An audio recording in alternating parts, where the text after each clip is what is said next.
Olá, boa noite. O É Notícia entrevista hoje o jornalista e escritor Ricardo Couto.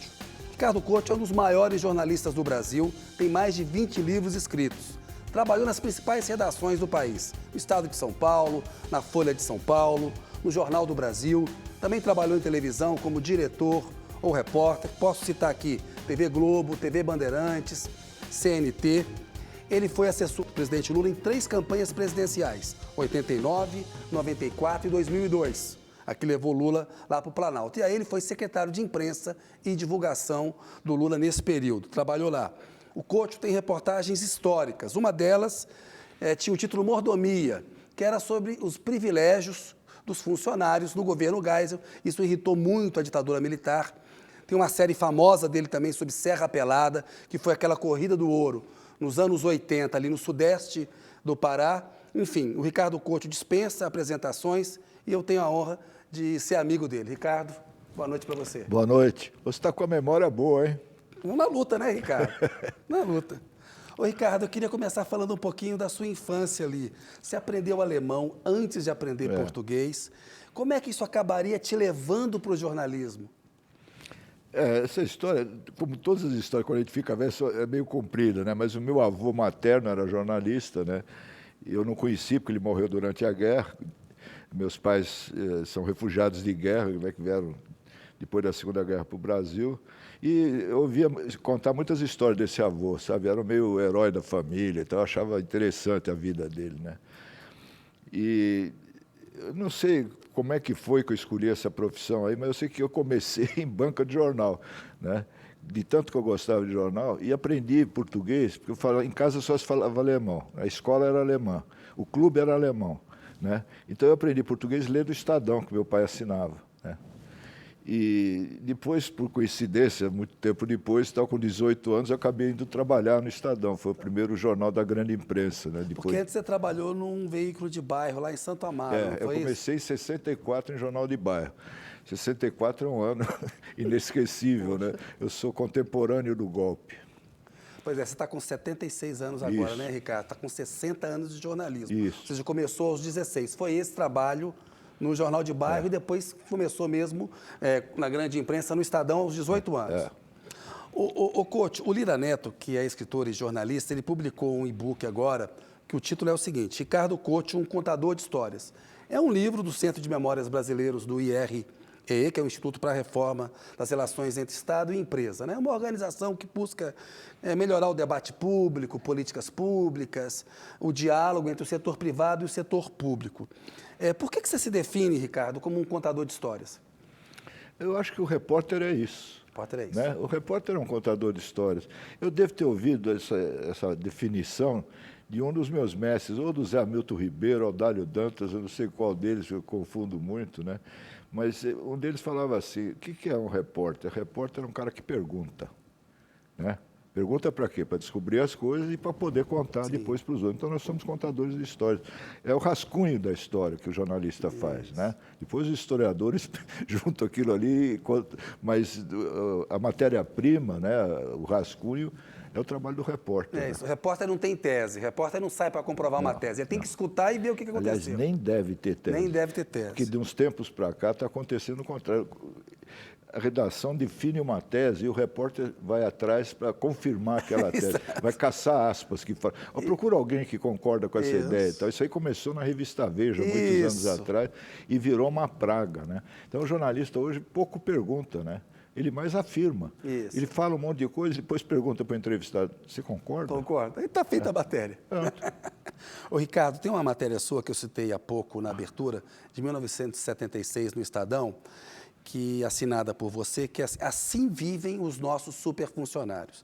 E esse termo mordomia, você colocou no vocabulário político, né? Conta um pouco a história dessa reportagem e por que ela irritou tanto os militares que na época era governo Geisel. Pelo seguinte, essa foi a primeira reportagem feita pela grande imprensa depois que saiu a censura do Estadão.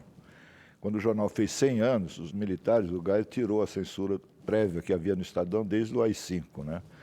Explica o que é censura prévia para o nosso telespectador entender. A censura prévia, a maioria dos veículos da grande imprensa aceitou, né?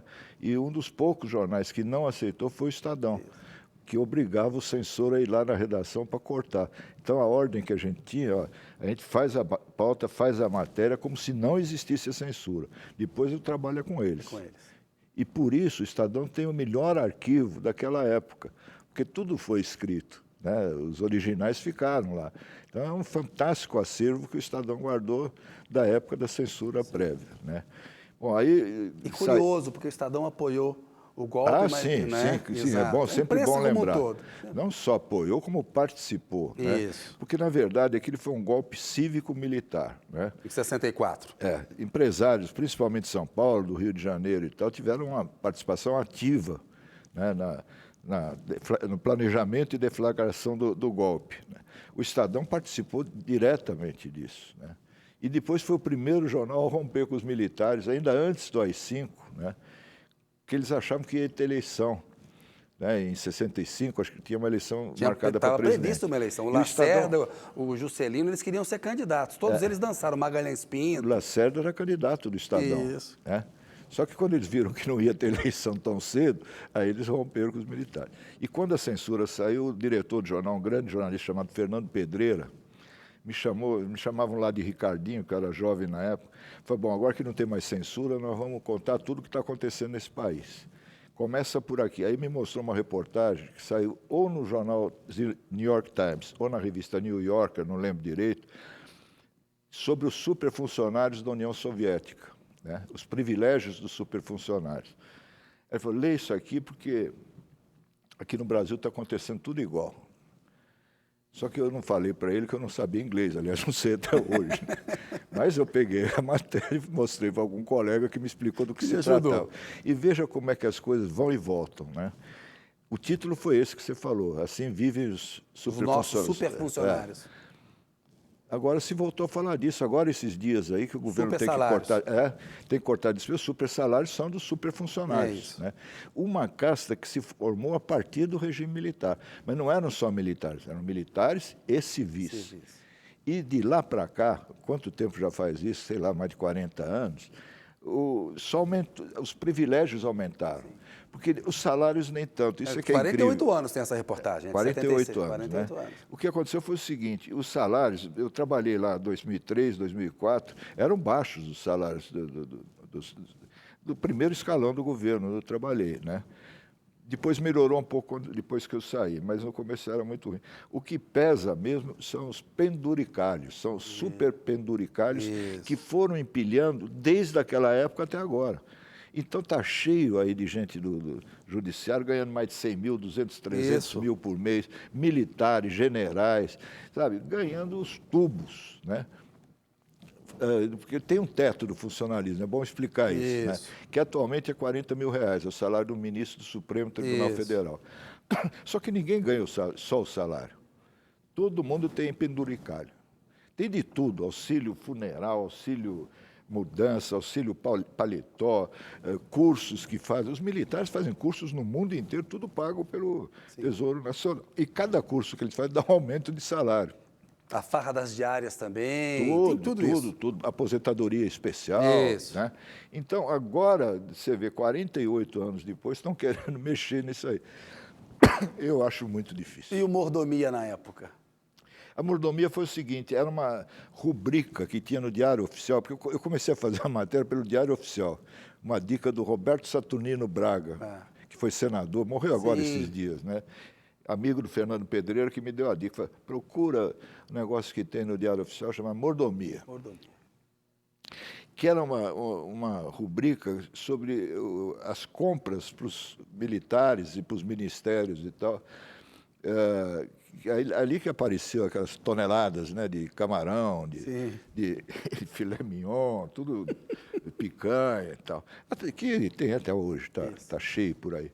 Então, esse foi o ponto de partida para a matéria, para mostrar quais eram os privilégios, né, que eram coisas... Mas, comparado com o que tem hoje, era coisa de criança, sabe? Foi só piorando. Aquela matéria, que era uma matéria de denúncia, né, que foi, na época foi perigoso publicar, porque o jornal ficou com medo de voltar à censura. Né? O Júlio Mesquita Neto, diretor responsável, foi chamado a Brasília pelo Geisel. O Geisel estava furioso com aquela matéria. E o Júlio Neto só falou para eles, olha, se tiver alguma coisa errada, o senhor me fala que a gente corrige. Não tinha. Ele não achou nada errado, sabe? É que não gostaram do Isso. tema, do assunto, né?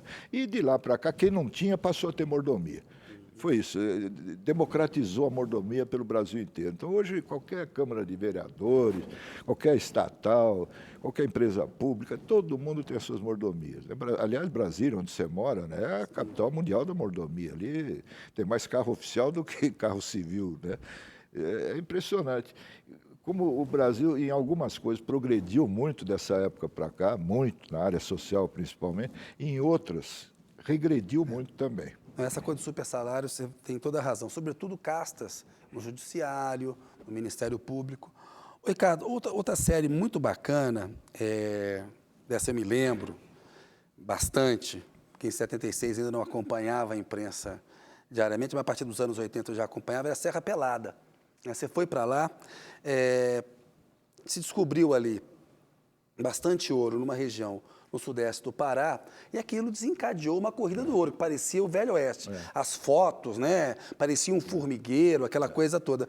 Conta pra gente, como é que apareceu essa pauta, quanto tempo você ficou lá e o que mais te marcou nessa época? Olha, eu acho que foi a grande aventura humana da minha geração no Brasil, foi esse negócio de Serra Pelada. Quem viu aquilo tinha que ver de perto, porque era muito difícil descrever aquilo.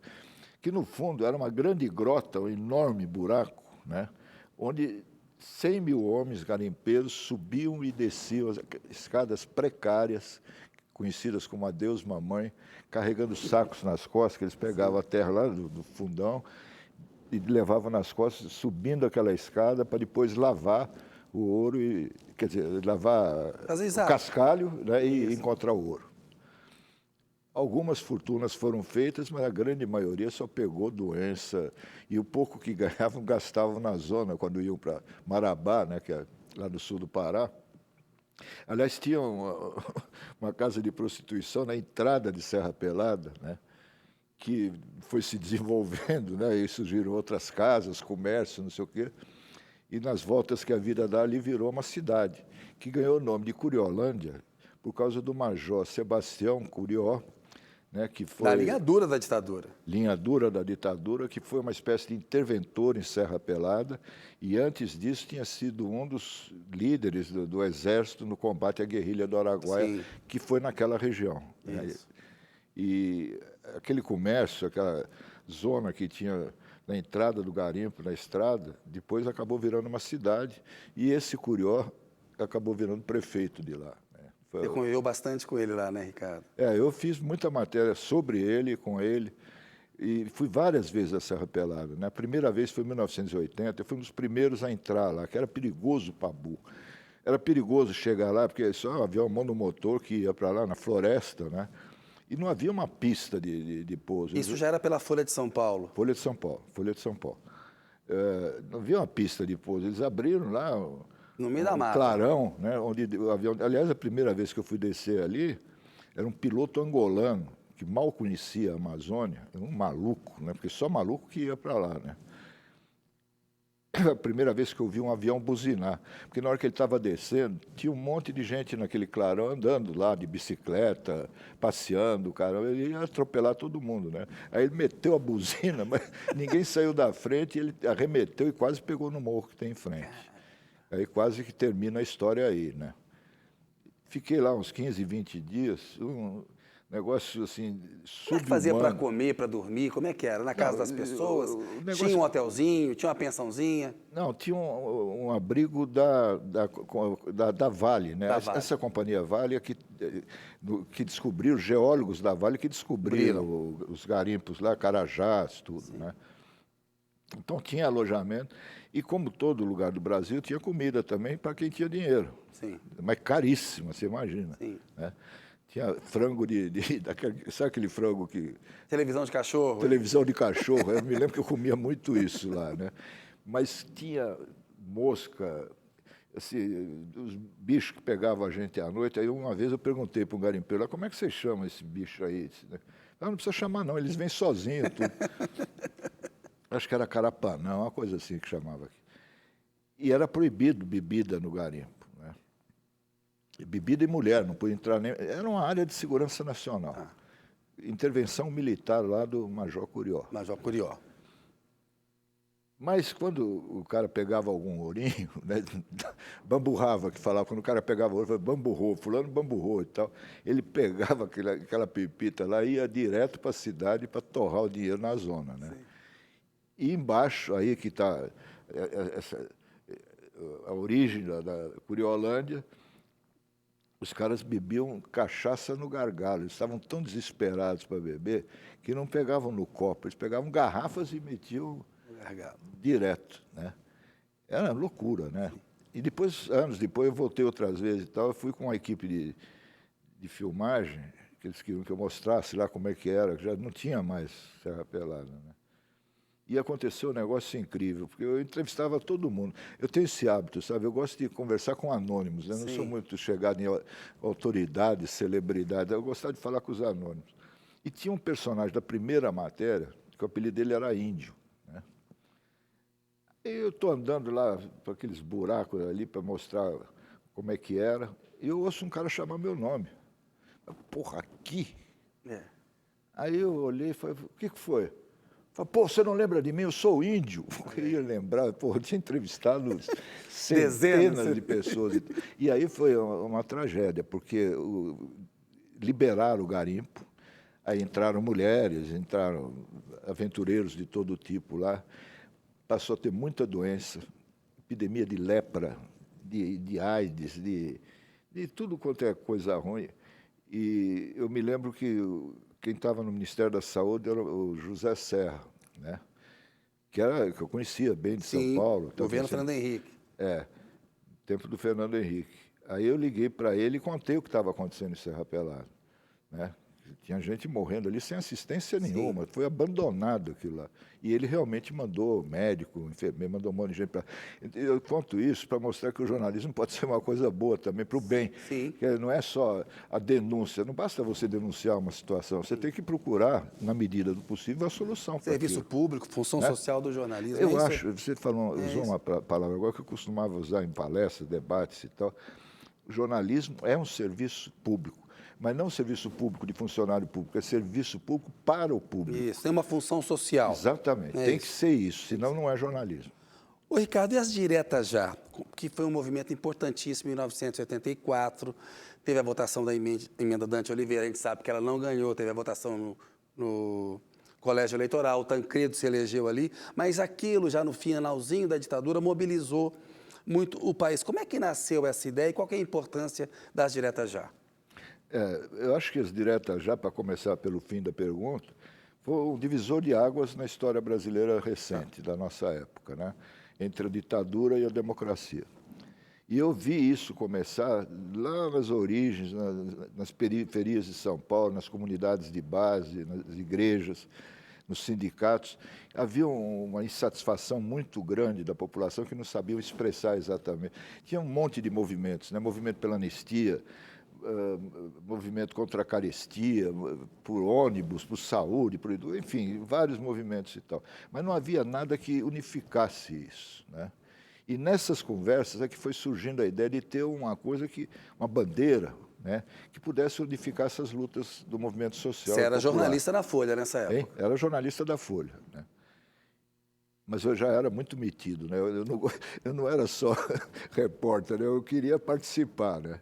E a campanha das diretas eu participei com autorização do dono do jornal, que encampou, né? Otávio Frias de Oliveira, isso. Grande seu Frias, né? Ele encampou aquilo desde o começo. Eu fiz uma pauta, né? Entreguei para o chefe de reportagem, que você conheceu, Adilson Laranjeira. Adilson olhou e falou, mas eu não posso aprovar isso aqui, né? Falando isso que eu estou falando para você, como é que estava surgindo um movimento na periferia de São Paulo. Você que conhece o seu Frias, fala com ele. E ele aprovou na hora, sabe? Falou, vamos fazer isso aqui. Seu Frias sabia identificar a notícia, né? Ele dizia que não era jornalista, mas ele era. Ele tinha faro de jornalista, de repórter, ele gostava de dar furo. Isso. Bom, mas aí começou torto o negócio, porque o primeiro comício que marcaram dia 27 de novembro de 1983, tudo faz muito tempo, né? Deu uma confusão, porque o partido que tinha acabado de nascer, o PT, é o que tinha mais inserção no movimento popular. Então, foi muito organizado pelo PT, né? Mas o grande partido da época já era o PMDB, ainda é até hoje, é MDB e tal, né? Que muda de nome, mas é a mesma coisa. Na época era PMDB. Aí marcaram o primeiro comício, ainda não tinha o nome direta já, né? Mas era por eleições diretas para presidente, tinha... O mote estava ali, mais ou O menos, mote a ideia estava estava ali. lá. Todo mundo falava disso, mas ainda não tinha o slogan, né? A bandeira e tal. E nessa confusão de PT e MDB, alguém da esquerda marcou também uma manifestação de apoio à Nicarágua, né? Que A Revolução Sandinista, exatamente, de 79 a 1990. Na mesma praça, Isso. no mesmo horário. Você imagina. Os nomes do MDB que eram chamados para o palanque eram vaiados pelo pessoal do PT. O governador Franco Montoro, que era uma liderança importante em São Paulo na época, ele estava numa corrida, um grande prêmio no Jockey Club, né? E ficou pelo rádio, não tinha celular na época, era pelo rádio lá, como é que estava o clima, se ele devia ir ou não, né? Aí aconselharam ele a não ir, né? Por causa dessa... Apoiar os sandinistas, né? Ele não foi. Mas aconteceu o seguinte, que eu nunca vou esquecer disso. O Fernando Henrique Cardoso, que era suplente de senador do Montoro, antes do Montoro ser governador, ele estava lá e foi ele que deu a notícia da morte do Teotônio Vilela. Coube a ele, na hora dele falar, alguém avisou, falou, morreu o Teotônio Vilela, que era um político, um cacique do Nordeste, né, o velho coronel do Nordeste, que passou para o outro lado, que passou para a democracia. Isso. E que estava viajando o Brasil inteiro em defesa da democracia. Era isso. Que, no fundo, a campanha das diretas já era o movimento pela volta da democracia. Em resumo, era isso, né? E o Teotônio teve um papel importantíssimo nisso. Sim. Por coincidência, morreu no primeiro dia do comício, né? E foi anunciado pelo Fernando Henrique Cardoso. Depois veio 25 de janeiro em São Paulo, de 84. No Anhangabaú. No Anhangabaú, com o Montoro, né? O Montoro que ajudou, foi o coordenador, né? Um baita no comício. E aí pegou no breu. Ô, Ricardo, uma outra coisa importante, aí já você, num outro momento, como assessor do Lula, que você foi assessor de imprensa dele em 89, mas em 93... vocês criaram as Caravanas da Cidadania, né? Como que aquilo mudou o Lula e o PT? A gente já sabe que já estava numa fase do PT ter uma moderação na economia e na política, né? Isso fica muito marcante em 95, quando o Zé Dirceu volta a ter uma boa relação com o Lula, eles reassumem o controle do PT, havia perdido o controle do PT para grupos mais à esquerda em 93, Hora da Verdade, aí vem as Caravanas da Cidadania, até porque o grupo do Lula não tinha tanto espaço dentro do PT. Conta como é que foi aquilo e por que aquilo foi importante para o Lula? Bom, isso é o que o próprio Lula já disse em várias entrevistas, que foi a coisa mais importante que ele fez na vida política dele, foram as caravanas. Porque foi a partir dali que ele conheceu o Brasil por dentro, o povo brasileiro, como nenhum outro político na história, sabe? O Lula viajou por todos os estados, capital, interior, mas não tem um pedaço de chão no Brasil que o Lula não tenha ido e não conheça a realidade. Ele tem uma frase que ele costuma dizer, que a cabeça pensa de acordo com o lugar que os pés pisam, né? E aí o coração sente, sei lá, não sei a frase. Mas ele diz isso, que foi a coisa mais importante que ele fez na vida política dele. Na verdade, isso aí foi uma ideia que eu dei em 89. Já tinha pensado já para 89, então? Era para ser em 89. Tá. Né? Foi a campanha contra o Collor, que ele foi para o segundo turno e acabou dando o Collor. Mas o PT vetou a ideia. A alegação era o seguinte, não, que já era a ideia de fazer caravana de ônibus, de barco, né, por terra, por água, isso. Mar, que ia jogar o Lula no meio do mato e a imprensa não ia cobrir, que era uma besteira. Mas o Lula gostou da ideia na época e guardou na cabeça. Quando chegou 93, né, para a campanha de 94, ele lembrou e falou, agora eu quero fazer E a gente faz um ano antes da eleição, né? Que vai ter cobertura da eleição. Não, e o que nós fizemos para resolver esse problema? Tinha um ônibus da comitiva do Lula, a dona Marisa, os amigos, assessores, as pôneis e tal, e tinha um ônibus da imprensa. né? E o ônibus da imprensa, os jornalistas, as empresas mandavam e pagavam as despesas dos seus repórteres, fotógrafos Isso. e tal. Dessa maneira, nós refizemos, na primeira caravana, que foi histórica, o mesmo trajeto que o Lula fez quando ele, com 7 anos de idade, veio de Garanhuns, do distrito de Caetés, hoje é município Caetés, né? Num pau de arara com a mãe, com os irmãos, até Vicente de Carvalho, um distrito do Guarujá, no litoral paulista, né? E aquela viagem levou 13 dias. E nós fizemos a viagem também em 13 dias, passando pelo mesmo trajeto que ele passou quando ele veio para São Paulo. Então, tinha um monte de simbolismos essa viagem. Foi uma coisa, para mim, como se fosse uma grande reportagem, né? A ideia, aliás, partiu disso, né? É o Lula repórter. Sim. O Lula ia nos lugares, porque a gente gravava programa de televisão, né? E a pergunta básica que ele fazia, ele chegava para você e falava, como é que está a vida aqui? Conta para mim, como é que estão as coisas? Tal, aquele jeitão, né? Meio despachado dele. E a ideia era juntar esses depoimentos e depois montar o programa na TV. Mas aí o PSDB, o Serra, que era o adversário, né, percebeu o perigo desse negócio aí e fizeram uma lei proibindo o uso de imagens externas. Quer dizer, todo o material que nós fizemos... Ele acabou não sendo candidato, o candidato foi o Fernando Henrique. Não. 94 foi o Fernando 94, Henrique. Sim, é verdade. Ele não foi candidato. 94 foi o Fernando Henrique, era ministro da Fazenda, Plano Real. Eu lembro que eu estava nessa campanha, aliás, eu conheço o Lula por sua causa. Eu participei do finalzinho das caravanas. É isso mesmo. Eu me lembro que você me chamou para conversar, falou assim, ô Kennedy, eu já estou viajando tanto que eu tenho que deixar um retrato meu na porta para minha mulher e as minhas filhas lembrarem de mim quando eu volto para casa, que você já não aguentava mais viajar. E você acabou me pedindo para trabalhar e eu peguei o finalzinho ali. Nessa campanha... o Fernando Henrique era ministro da Fazenda e até o lançamento do Plano Real, o Lula estava na frente.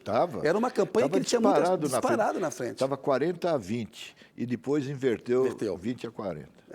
Por causa do Plano Real. Por causa do Plano Real. Ali foi decisiva a questão Foi você que deu azar. Você entrou na campanha, aí inverteu e nós perdemos a eleição. A culpa foi minha. Já descobriu agora. De quem é a culpa? Ô, Ricardo, a relação com o Lula, você... teve essa relação muito próxima como amigo, até porque antes de ser assessor de imprensa, você cobriu as greves no ABC também. Foi lá que eu conheci o Lula, foi nessa Exatamente. Você final dos anos 70 do século passado. Anos 70. E você tem um livro que é Do Golpe ao Planalto, Uma Vida de Repórter, né? Porque até mesmo como assessor de imprensa, eu me lembro, você tinha essa veia de repórter sempre. Você teve uma relação sempre muito leal com a imprensa, você não mentia. Você até fala, prefiro não saber para não ter que mentir para os jornalistas às vezes. Né? Me lembro de você ter essa atitude. Conta para mim da tua relação com o Lula, quando você vê hoje o Lula, está no 3º mandato.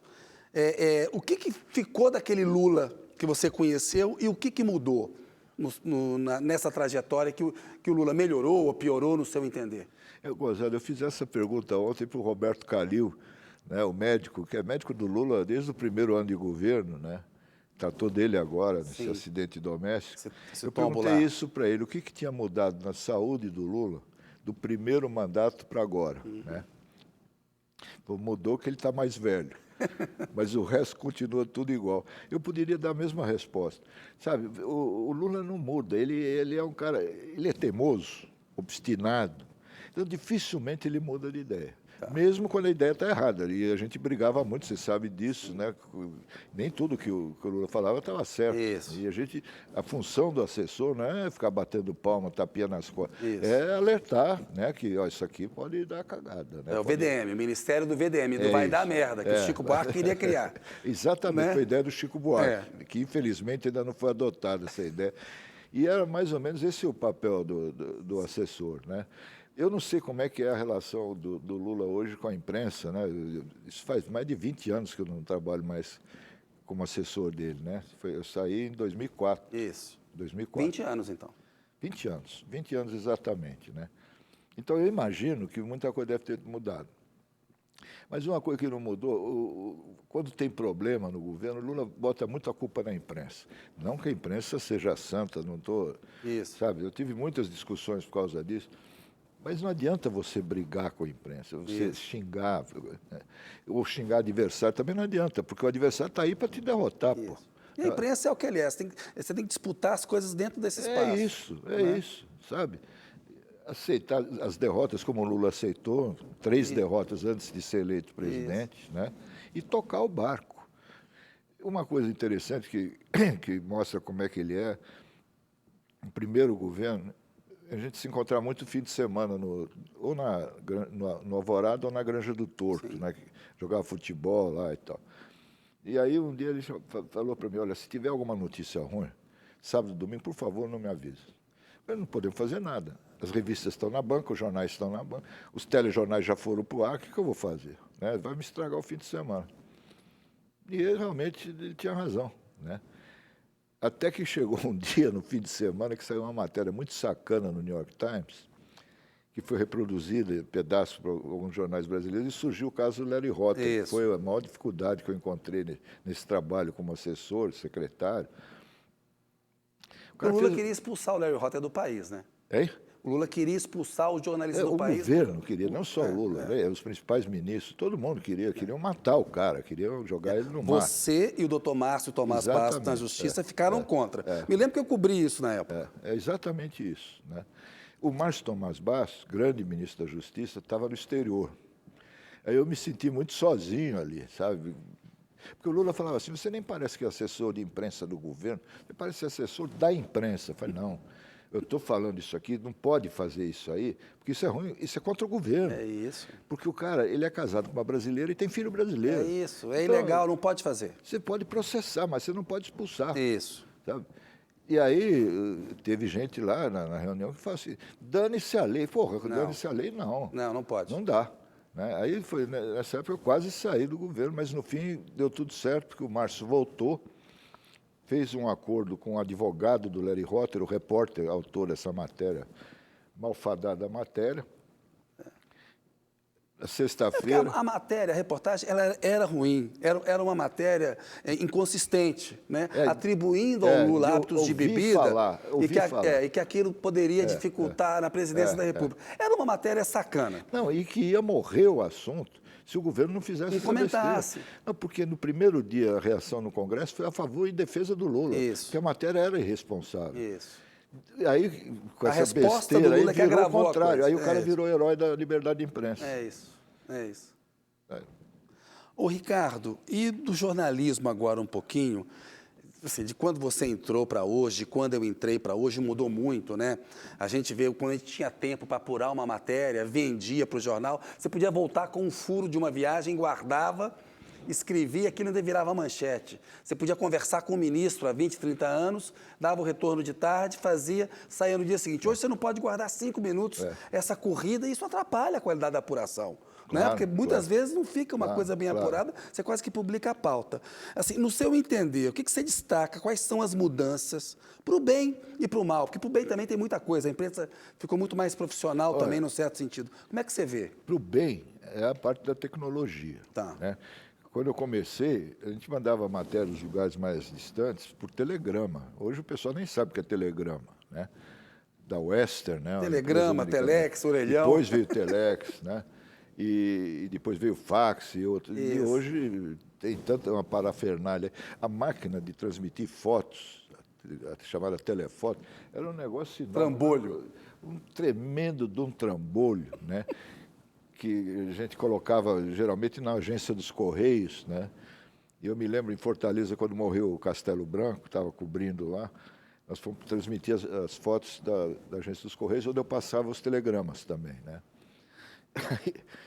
Juntou gente, porque era tudo envidraçado ali, que nem aqui, ó, né? Um salão que nem esse aqui, tudo de vidro.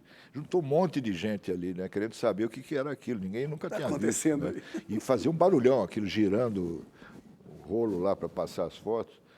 E as pessoas não entendiam. Eu falei, não, isso aí, a foto que está girando aqui está aparecendo lá em São Paulo, na sede do jornal. Aí ninguém entendeu aquilo, né? Bom, só para mostrar como era a dificuldade naquela época, né? Hoje você tem muito mais facilidade. Você sabe, você viaja muito, fez coberturas internacionais aí. Como mudou isso, né? Sabe, o celular, o laptop, né? Tudo é instantâneo, né? Então ficou mais difícil você dar um furo, né? Porque a matéria é instantânea, online, full time, né? E ao mesmo tempo está havendo um negócio para economizar despesas nas redações, nas grandes redações. O repórter é obrigado a ser, ao mesmo tempo, repórter, fotógrafo, faz matéria para o online, faz matéria para o papel, faz matéria para a televisão, sabe? E isso, eu acho que influiu na qualidade Claro, do porque material. uma apuração demanda tempo. Né? Você não Demanda escuta só a fonte investimento. pública. Você tem que, né, checar, contra-argumentar, né? Essa reportagem que você falou das mordomias, eu tive o tempo que fosse preciso, mais de 3 meses. Sim. Hoje é inimaginável alguém ficar 3 meses fazendo uma reportagem, né? E isso acho que mexeu com a qualidade. Tem a pejotização excessiva também, a precarização salarial, Exatamente, né? exatamente. E a falta de investimentos em reportagem, porque reportagem custa caro. Né? Basta pegar as principais publicações da história da imprensa brasileira, eram revistas de reportagem. Pega, por exemplo, a revista Realidade. Era uma obra-prima de jornalismo, com os melhores jornalistas do país. Aliás, uma vez eu fui pedir emprego lá, logo no começo, né? Porque um primo meu, assim que eu comecei na profissão, um primo meu tinha vendido enciclopédia britânica para a equipe da redação da Realidade, né? E aí alguém deu cartão para ele e falou, eu tenho um primo que é jornalista, que era eu, trabalhando na Gazeta de Santo Amaro, né? Ah, fala para ele vir aqui. Então, eu fui, pô.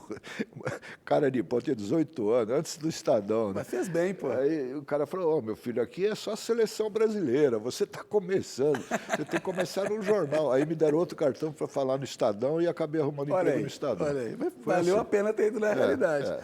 Ô, Ricardo, uma coisa que a gente vê no jornalismo, assim, a necessidade do outro lado, que é uma coisa importante, você está fazendo uma denúncia, tem que ouvir o outro lado, porque de repente o outro lado ele desmonta aquilo que você tem. Só que virou uma febre no Brasil, e, por exemplo, se está chovendo, né?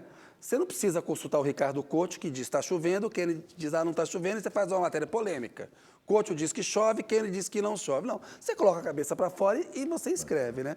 Que essa coisa do dois-ladismo, do excesso de isenção, do outro-ladismo. O que você acha disso, Ricardo? Isso é em cima de uma falsa teoria, tese, sei lá, que eu ouço desde que eu comecei na profissão, sobre a neutralidade do jornal, a isenção do jornal. Isso nunca existiu, desde que Gutenberg inventou a prensa para fazer jornal, né?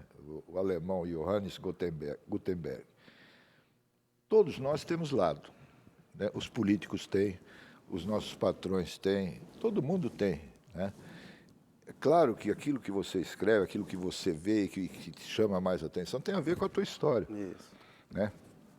O que você não pode é brigar com os fatos, não pode brigar com a notícia. Notícia é notícia, fato é fato. Né? Opinião é outra coisa. Agora, você sendo honesto com o leitor, você pode ter lado sim. Vou dar um exemplo da Folha de São Paulo. Tá. Na primeira eleição para governador, ainda durante a ditadura, cada candidato tinha um repórter da Folha acompanhando, era carrapato que a gente chamava, né? Eu me lembro que eu acompanhava o Montoro. 82. 82. E assim, outro cara acompanhava o Jânio, outro, o Lula, o outro o Reinaldo de Barros, enfim, os candidatos. Faltando uma semana, mais ou menos, para a eleição, o seu Frias chamou os repórteres, né? Falou, eu não sei o que está acontecendo, mas está todo mundo reclamando para mim que os nossos repórteres trabalham para o outro lado. Né? Só fazem matéria a favor do concorrente do cara que foi reclamar. Né? Então vamos fazer o seguinte para evitar problemas. Cada um de vocês agora vai escrever uma matéria para publicar no jornal, dizendo em quem vai votar e por quê. Era um jeito de dar satisfação para o leitor. Para o leitor saber com quem que ele estava lidando.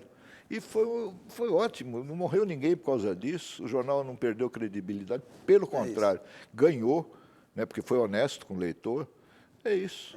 Porque é aquilo que você estava falando, todos nós temos valores, né, Ricardo? Claro, né? princípios, valores, e tal. história. Agora, você tem critérios objetivos para tentar ter o relato mais imparcial e mais objetivo possível. Claro. Esse é o nosso objetivo agora. Se esconder sob o manto da isenção, tipo, é uma polêmica, os dois lados, você desequilibra o jogo, você normaliza às vezes, quem não pode ser normalizado. Não dá para fazer um debate sobre a escravidão. Vamos fazer aqui quem é a favor e contra a escravidão. Me desculpe.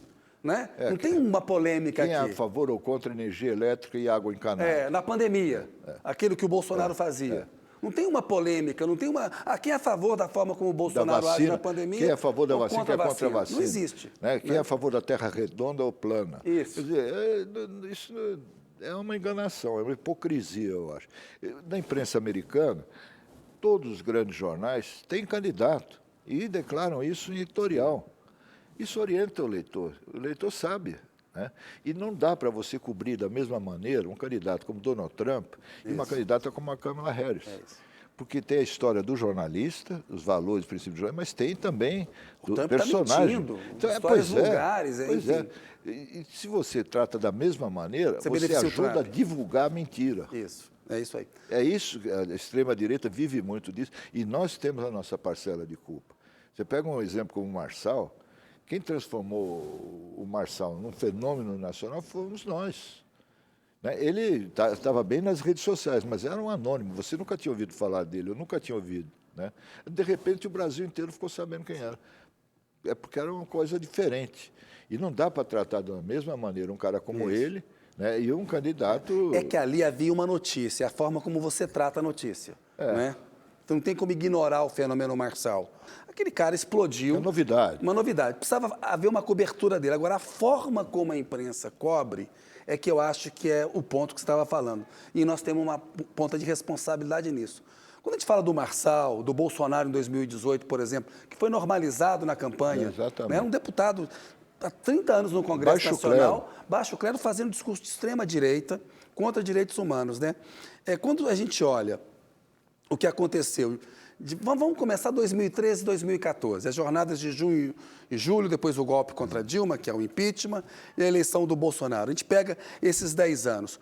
Qual foi a responsabilidade da imprensa no que aconteceu?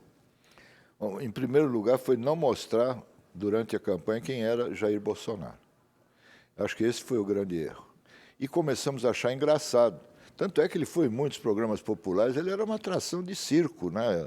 na televisão, programas populares e tal, pelas besteiras que ele falava. E a gente achava graça.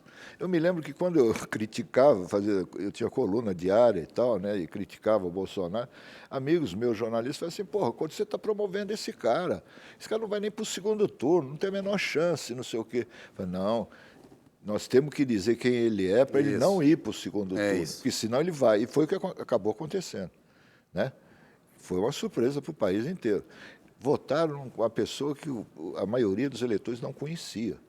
E fomos conhecer tristemente já no poder. Isso. Sabe? Tanto é que ele não se reelegeu. Né? E a mesma coisa com o Marçal. Quer dizer, precisava...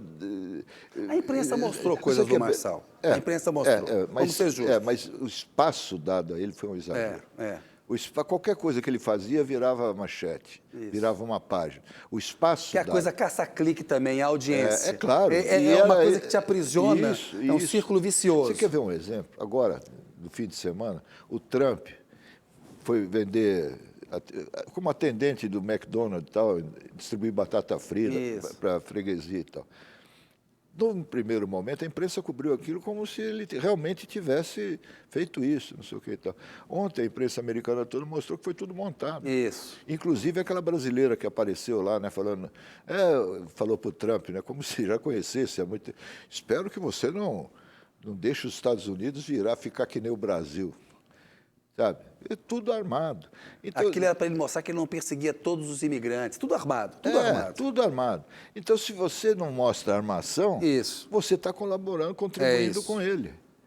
Esse é o ponto. Não, e o risco do Trump vencer é um risco para o planeta. Isso que eu queria falar. Isso que eu queria falar. Não dá entre ditadura e democracia para você ser neutro. Sabe? Não dá. É isso aí. Foi o caso da campanha das diretas que você levantou aí.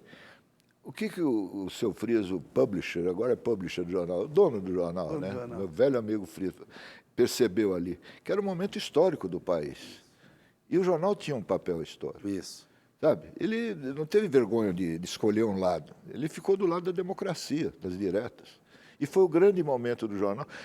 Inclusive, foi ali que a Folha se tornou o maior jornal do país, que é até hoje. Isso. De 84 para cá, quantos anos se passaram? Mais de 40 anos. 40 anos. Sabe? E até hoje. Então, eu acho que fazer bom jornalismo dá dinheiro.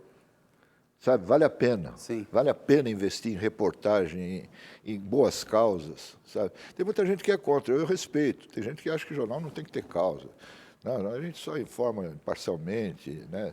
Não existe isso. Ninguém é totalmente imparcial. Sabe? Essa é uma velha E rarissimamente aconteceu, claro, acontece comigo também, de ter cometido algum erro factual numa matéria. Sabe? O importante é ter honestidade intelectual. Honestidade pessoal e intelectual. É isso.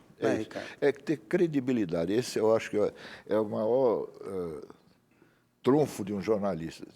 E para ter credibilidade, no caso, por exemplo, de um assessor de imprensa, que muita gente não respeita. Não, assessor de imprensa é pago para falar bem de político, de empresa e tal. Não é verdade. Você pode ser um jornalista profissional honesto dos dois lados do balcão, porque senão você não serve nem para um lado nem para o outro. Se você não for honesto com os teus colegas jornalistas, você não serve como assessor de imprensa. E se você não for honesto com o governo, você não serve como assessor também. Você tem que, sabe, equilibrar essas duas pontas, que são de naturezas diferentes, né? Mas são igualmente serviços públicos de jornalismo. Eu defendo que o assessor de imprensa deve ser um jornalista. Ô, Ricardo, o governo Lula e o governo Dilma, eles fizeram políticas para os mais pobres, né? A gente viu que a fome voltou para o Brasil e o Lula agora tenta, né, voltando para o mapa da fome, né? E agora a gente tenta sair disso, houve até determinados progressos. O que a gente tem visto é que há uma adesão de setores da população mais pobre à extrema-direita. Por que isso está acontecendo, Ricardo? É um problema de comunicação? O Gessé Souza teve aqui, ele acha que é uma questão de comunicação. Eu acho que até tem um pouco também disso, mas eu queria te ouvir. Claro, tem uma parte que é a comunicação, que a direita sabe usar melhor as redes sociais, as milícias digitais, do que a esquerda, não há dúvida, né? Mas o problema é outro, é o discurso, é o conteúdo, não é só a forma. Sabe? A verdade é que muitas ideias da esquerda, o discurso da esquerda, envelheceu esse tempo todo. Não fomos só nós que ficamos mais velhos, né? A esquerda não se atualizou, não se modernizou. O mundo do trabalho, por exemplo, que eu acompanho desde o começo da minha... mudou completamente. Eu sou do tempo da carteira assinada, do 13º, férias, plano de saúde, essas coisas, né? Hoje em dia o jovem ele quer trabalhar por conta própria, quer abrir um negócio. Mas isso não é um pouco de ilusão, Ricardo? Porque assim, é ilusão, claro que é, mas é bem vendida. É a precarização do trabalho, né? Mas é bem vendida essa ilusão, que é a mesma ilusão vendida pelas igrejas. Você tem que ter um discurso para combater isso, né? Assim, com proposta, conteúdo para combater isso, não só a questão da forma. Não basta só falar. Até porque a esquerda não pode usar os mesmos métodos. Sim. A baixaria que a extrema direita usa, não pode, né? Mas eu acho que tem a ver com o conteúdo do que você faz. E está antenado, sabe? Aí é uma questão precisa ter mais repórteres, sabe? Para ver o que está acontecendo no país, pô. Eu percebia isso quando eu fiquei lá em Brasília 2 anos trabalhando no governo. Você fica muito isolado do resto do país. Porque fica jornalista, com político, com empresário, fica o mundo do poder ali. Enquanto isso, quantas vezes a imprensa é surpreendida por alguma coisa, né? Por exemplo, a marcha dos prefeitos, que de repente apareceram milhares de prefeitos em Brasília, ou a marcha do Sem Terra, que também, sabe? De repente acontece alguma coisa que nós, jornalistas, somos surpreendidos. E a nossa função, eu acho, é você tentar antecipar as coisas que podem acontecer. Como, por exemplo, agora, o que pode acontecer no mundo se o Trump for eleito. Não é uma eleição como outra qualquer. Vamos tratar os candidatos da mesma forma. Não dá. Não dá porque isso ameaça a paz mundial. Isso, o combate à mudança climática. Tudo. Ô, Ricardo, falar um pouco do Lula. Queria uma avaliação sua sobre esse 3º mandato dele. Se você acha que ele tem que ser candidato à reeleição, o que você acha que pode melhorar? Como é que você está vendo isso? Olha, vamos pegar do começo. O Lula foi candidato em 2022, eu acho que ele foi por sacrifício, porque ele era o único líder popular desse país capaz de derrotar o Bolsonaro e impedir a volta da ditadura. Isso. Ponto. Ele tinha que ser, não tinha outro. Até brincava com isso, né? Falava, não é que o Lula seja grande coisa, aqui não tem outro para derrotar o Bolsonaro. Daqui até 2026, não sei se vai aparecer, outro Lula não vai aparecer em 100 anos, mas uma outra liderança progressista e tal, sim, pode surgir no país. Como amigo dele, eu acho que ele não deveria ser candidato à reeleição, porque já foi muito sacrifício que esse cara fez. Ele teve câncer, ele foi preso, ele foi presidente já 3 vezes. Eu acho que está na hora de aproveitar um pouco a vida, como amigo, né? Agora, como cidadão brasileiro, eu ainda não vi algum candidato que possa preencher o espaço que o Lula vai deixar. Ou seja, talvez seja necessário ainda para o país. Talvez seja. Né? Mas como ele já fez o sacrifício uma vez, acho que não deve fazer a segunda vez, porque ele vai estar com 81 anos no começo da campanha em 2026. É mais ou menos, mal comparando, né, o que aconteceu nos Estados Unidos. Sim. Acabou virando um tema de campanha. Né? 8 de janeiro, como é que vai entrar para a história? Depende agora do Supremo. Nós estamos ali na encruzilhada. Se o Supremo cumprir seu papel, colocar esses caras para julgamento e punir como devem ser punidos, não só o Bolsonaro, mas toda aquela gangue, eu acho que o 8 de janeiro vai ser um marco de defesa da democracia. Se acontecer o contrário, e esses caras tiverem anistia, não sei o quê, aí é a avacalhação da República. É contratar uma tentativa de golpe no futuro. É. Ô, Ricardo, chegamos aqui no finalzinho do programa, tem um bate e volta. Tem alguns jornalistas, algumas pessoas sobre as quais eu queria te perguntar. Eu queria que você respondesse em 1 ou 2 palavras, muito rapidamente. Audálio Dantas. Grande cidadão brasileiro, grande jornalista e grande amigo. Cláudio Abramo. A mesma coisa. A mesma coisa. Audálio e Cláudio fazem parte da história da imprensa. Eu tive a oportunidade de ser amigo dos dois, trabalhar com os dois grandes cidadãos brasileiros. Clóvis Rossi. Também. Pô, você só está pegando gente boa aí. Mino Carta. Também. O Mino Carta, além de tudo, é gênio. É um gênio da imprensa, como o Washington Oliveto foi o gênio da publicidade, que morreu recentemente, outro grande amigo. Né? O Mino criou as melhores publicações do país, quase todas, passar pela mão dele. De jornal a revista. É difícil lidar com ele não é uma figura fácil, mas é um jornalista perfeito. Caco Barcelos. É hoje, a meu ver, o melhor repórter do Brasil. Hoje não, já faz tempo. E é incrível, porque ele tem mais ou menos a minha idade, já é um senhor, né? Não é um jovem, mas ele tem o ânimo de um jovem e faz um programa formando novos repórteres, como jovens repórteres. Né? É uma coisa fantástica, é o melhor programa da televisão brasileira, para nós que somos jornalistas, e o Caco é a alma daquilo ali. Eu acho que esse cara merece todos os aplausos dos jornalistas. Eliane Brum. Também grande repórter. Infelizmente, não está em nenhum grande veículo. Ela andou meio sumida. Ultimamente, ela estava trabalhando no jornal É o País, você vê como é que é, uma das grandes repórteres brasileiras, era correspondente do É o País no Brasil. Né? E depois disso, eles fecharam o escritório deles no Brasil, não sei mais, ela mora na Amazônia. Né? Ela gosta tanto do tema da reportagem que ela foi morar lá dentro. Otávio Frias de Oliveira, o seu Frias. Olha, foi de todos os donos de veículos de imprensa com quem eu trabalhei, o melhor jornalista. Apesar de sempre ter dito que ele não era jornalista, que o negócio dele era ganhar dinheiro, que ele era empresário e tal. E foi, acima de tudo, um grande amigo, sabe? Eu trabalhei diretamente com ele por vários anos, cara leal, sabe? Jogo limpo. Eu me lembro que, quando ele me contratou, eu estava vindo do Estadão, né? Com uma passagem pelo Jornal do Brasil e tal, e pela Isto É. Aí ele falou, lá no jornal que você trabalhava, lá tinha lista negra de assuntos que eram proibidos. Aqui não tem lista negra nem branca, aqui você pode escrever o que você quiser. Né? É só terminar, que é engraçado.